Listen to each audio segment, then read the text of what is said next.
Pourquoi une Tesla Model 3 SR+ en région alpine?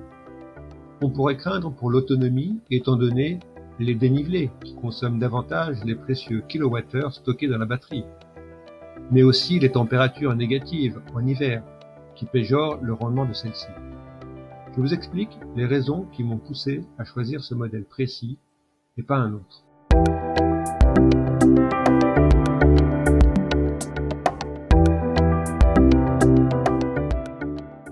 Ce sont 3 raisons prises ensemble qui ont déterminé ce choix et que je vais vous expliquer.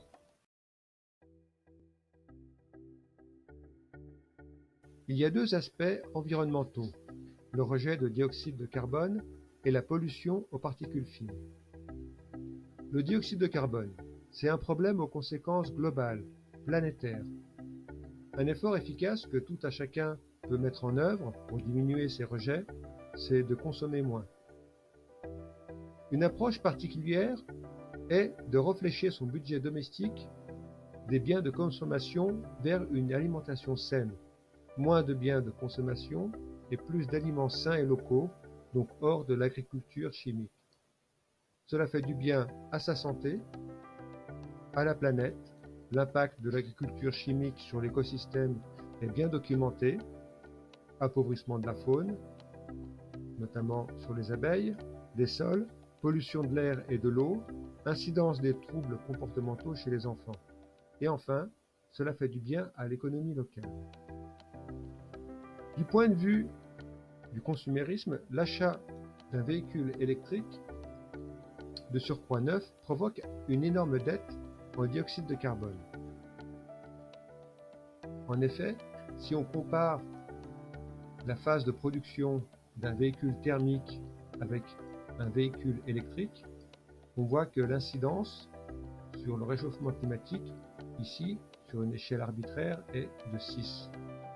Sur le véhicule électrique, il faudra comptabiliser la fabrication du véhicule plus la fabrication de la batterie. Donc l'incidence, là, elle est proche de 10. Néanmoins, on s'aperçoit que sur l'utilisation, l'incidence sera beaucoup moins importante.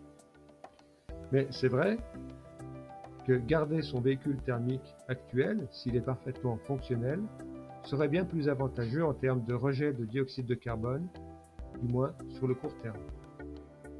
En effet, sur ce graphique, on voit que les courbes de rejet de CO2 d'un véhicule thermique et électrique se croisent uniquement au bout d'un certain temps. Donc on a ici en bleu la courbe d'émission de CO2 d'un véhicule électrique. Donc au départ, le rejet de CO2 est plus important puisqu'il y a eu la fabrication de la voiture et de la batterie.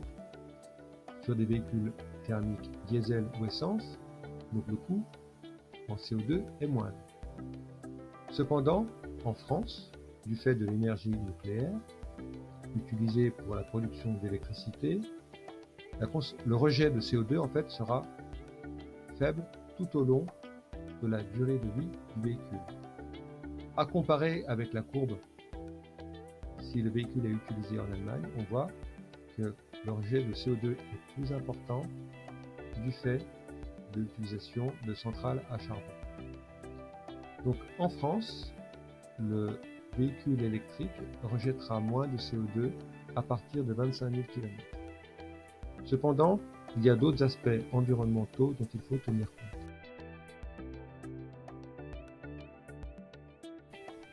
Deuxième aspect environnemental, c'est la pollution de l'air. Le deuxième aspect est la pollution de l'air par des particules en suspension. C'est un problème de santé publique dans les grandes agglomérations, mais aussi dans les vallées alpines. En hiver, dans ces vallées, le phénomène d'inversion thermique est amplifié. Les particules sont piégées et s'accumulent sous l'inversion. Donc ça forme un espèce de couvercle qui va piéger les particules et empêcher leur dispersion. Donc ça donne une atmosphère qui est très caractéristique, comme s'il y avait une espèce de manteau qui recouvrait la vallée. Donc dans ces vallées alpines, la principale source de pollution, c'est le chauffage au bois et le transport routier. Donc on voit que le chauffage au bois, c'est essentiellement de l'émission de particules, tandis que le transport routier, c'est essentiellement de l'émission de NOx, oxyde d'azote. Les particules fines, enfin les particules fines à 10 micromètres et à 2,5 micromètres, en fait, elles sont beaucoup filtrées, donc à l'émission thermique, il y en a beaucoup moins. Alors lorsqu'on habite dans une vallée alpine, finalement le choix du véhicule électrique permet de réduire substantiellement l'émission des NOx. Néanmoins, l'émission des particules, elle n'est pas nulle. En effet,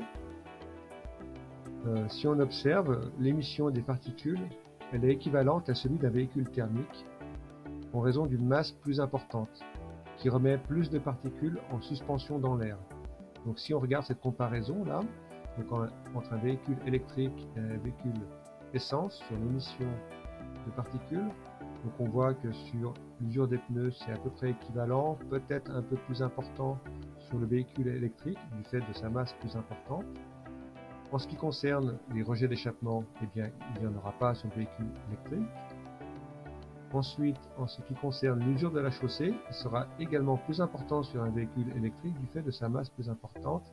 Et enfin, la remise en suspension, c'est-à-dire les particules qui sont déposées sur la route, qui vont au passage du véhicule donc, être aspirées et remises en suspension dans l'air, eh bien, pour la même raison de masse, sera plus importante avec le véhicule électrique.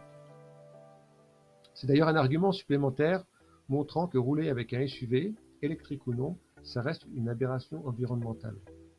Alors l'amélioration de la densité énergétique des batteries, donc qui va réduire le poids de ces batteries, mécaniquement, ça devra permettre de réduire cette remise en suspension dans l'atmosphère des particules qui sont au sol et également réduire l'usure des pneus.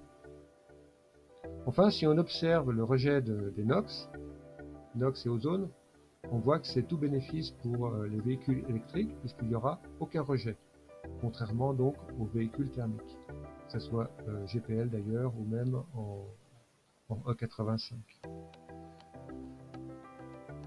Alors, il faut noter que la production des batteries entraîne une pollution locale qui est déportée.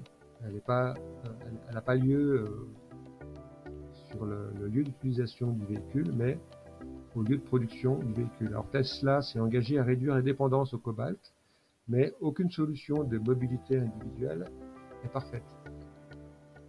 En conclusion, selon l'expertise de l'ADME de février 2020, les véhicules légers, quel carburant choisir en France métropolitaine, les voitures électriques représentent finalement la moins mauvaise solution.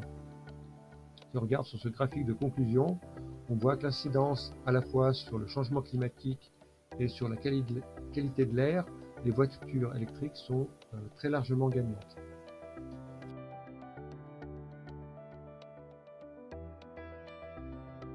Deuxième raison pour choisir une Tesla, c'est son réseau de superchargeurs. Et là, vous allez voir, c'est extraordinaire. Concrètement, qu'est-ce que ça veut dire? Ça veut dire que Tesla a implanté en Europe occidentale des centaines de points de recharge. Ces points de recharge sont implantés de façon à ce que même avec une ESR+, qui a la plus petite batterie, vous puissiez aller d'un chargeur à un autre. Dans le véhicule, dans le GPS, on programme sa destination et le véhicule va nous indiquer des endroits où on va s'arrêter pour charger et atteindre ensuite le nouveau point de charge. On peut regarder un exemple sur internet avec une application qui s'appelle Better Route Planner, qui permet de simuler le fonctionnement du GPS de la Tesla, entre autres choses. Alors supposons qu'on veut faire un voyage dans les Alpes. Donc les Alpes, elles sont là, on va partir de France, par exemple Grenoble, et on va aller en Suisse orientale, ou un peu plus loin, on va aller en Autriche. Je crois que c'est en Autriche. Notre destination, on va enlever ça. Et là, on demande le calcul du trajet.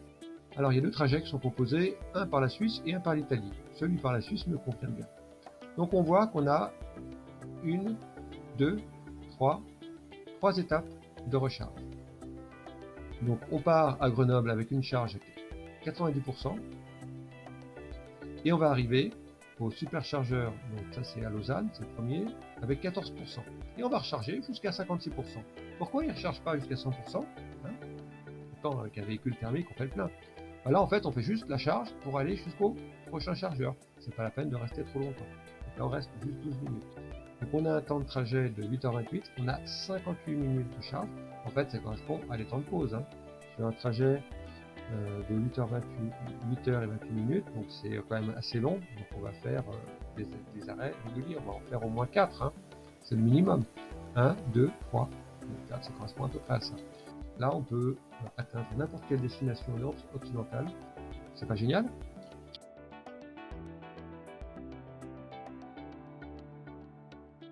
Alors, troisième raison pour choisir une modèle 3 SR+, c'est le coût. Elle coûte 36 800 €, bonus déduit. Soyons honnêtes, c'est quand même une somme. Et si on compare en termes d'équipement et qu'on regarde ce que propose la concurrence sur des véhicules soit électriques, soit hybrides, eh bien on va voir que finalement elle n'est pas si mal placée. On va regarder, alors moi je vais regarder avec, je prends l'exemple, ça pourrait être avec je vais regarder avec une BMW. Donc le modèle qui s'en rapproche le plus, ça va être la série 3. Alors elle n'existe pas en véhicule électrique, elle existe simplement en véhicule hybride. Donc on va regarder ce modèle-là, et on va installer les options équivalentes. Donc série 3, configuration. Alors on a quoi? On a donc BMW 292 chevaux, ça correspond à la puissance de la SR3, puisqu'elle a autour des 300, un peu moins je crois. Donc on va prendre ça, c'est très bien.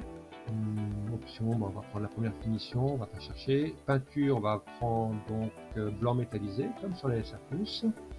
Les jantes, elle est en 18 pouces, la Tesla, donc on va mettre 18 pouces. Sellerie, donc on est en sellerie, donc simili cuir, c'est ça, noir. Les inserts, allez, on va mettre un insert bois, puisqu'il y a un insert bois dans le modèle 3. Ensuite, connectivité. Alors, on a l'antivol, oui, sans fil, oui. Alors, voilà, BMW Live Cockpit, donc il n'y a pas de cockpit, c'est l'écran en fait directement, mais bon, il y a GPS. Donc c'est ça en fait l'équivalent. Sélection, pack confort, c'est accès confort, il y a ça. Voilà, SR+, vitrage insonorisant, il y a ça. Siège à voie électrique et mémoire conducteur, il y a ça. Appui lombaire, il y a ça. Donc ça, je prends. Ensuite, pack innovation, ça je crois pas. Ensuite, toit ouvrant, non. Vitrage colorifère, non. On va regarder dans les 2000 options qui sont proposées ensuite. Donc j'arrive à un total de 65 660. Alors, il y a peut-être des options en plus, puisqu'on a les options poupée russe. Mais bon, on a au moins le minimum de ce qu'on peut trouver sur la SR+. 65 660. Alors elle n'a pas droit au bonus, comme c'est au-dessus de 50 000, donc dommage.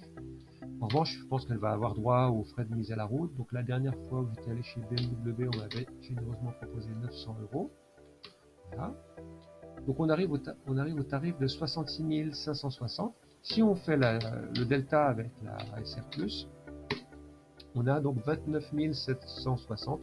On n'est pas loin des 30 000 €. Pour conclure, c'est pour ces trois raisons que mon choix s'est porté sur la SR+. C'est une proposition super intéressante. En plus, c'est la plus vertueuse des modèles 3. Sa masse est plus réduite, donc la remise en suspension de particules est plus faible qu'une long range ou une performance. Sa batterie est moins puissante, donc la pollution locale, déportée, et sa dette en CO2 sont plus faibles. Sur ce, je vous souhaite bonne route. Bye bye.